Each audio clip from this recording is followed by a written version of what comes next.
La resistencia eléctrica representa la mayor o menor dificultad que tiene la intensidad de la corriente para fluir a lo largo de un conductor. La intensidad de la corriente va a fluir a través de este conductor según sea la resistencia que él presente. La resistencia va a depender de muchos factores, como la temperatura a la cual está el conductor, la sección transversal o el área del conductor, el largo del conductor y la resistencia específica que tenga cada material. Para esto los voy a invitar a estudiar la guía de estudio, ¿sí? Para obtener información acerca de la resistencia específica de algunos materiales. Para trabajar con resistencia trabajamos con la ley de Ohm que establece que el voltaje es igual a la intensidad por la resistencia. Al despejar de esta ecuación la resistencia, lo que da que la resistencia es igual al voltaje sobre la intensidad, siendo R la resistencia expresada en voltios sobre ampere, que esto representa ohmio, ¿ok?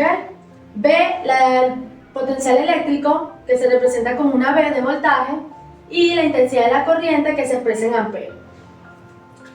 Las resistencias en un circuito pueden estar asociadas en serie o en paralelo. Cuando están asociadas en serie es porque tengo una resistencia después de otra, ¿ok?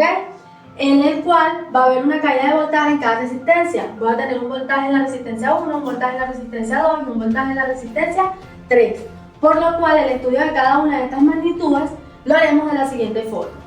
El voltaje total de las resistencias que estén conectadas va a ser igual a la sumatoria de cada uno de los voltajes. Voltaje 1 más el voltaje 2 más el voltaje 3 más el voltaje N. Esto quiere decir que va a depender del número de resistencias que tenga en el circuito.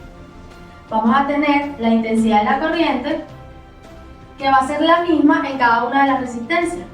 La intensidad total va a ser igual a la intensidad 1, que es igual a la intensidad 2, que es igual a la intensidad 3, igual a la intensidad N.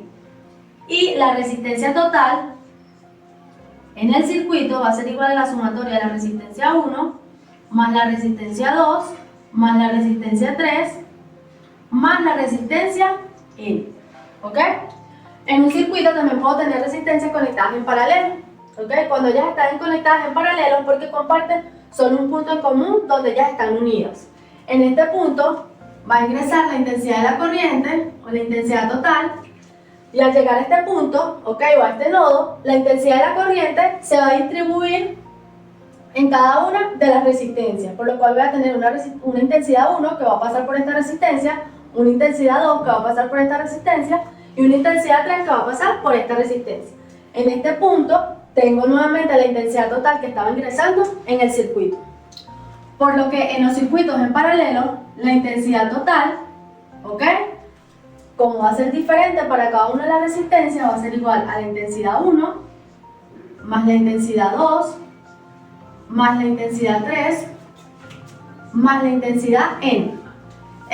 La diferencia de potencial en los circuitos conectados en paralelo, o el voltaje, va a ser el mismo en cada una de las resistencias, que va a ser igual al voltaje 2, que es igual al voltaje 3, que es igual al voltaje N.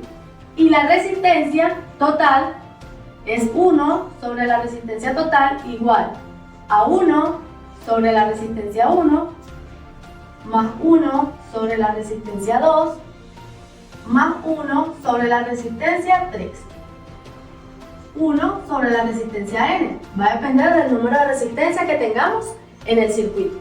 Veamos un ejemplo de cómo utilizar estas ecuaciones.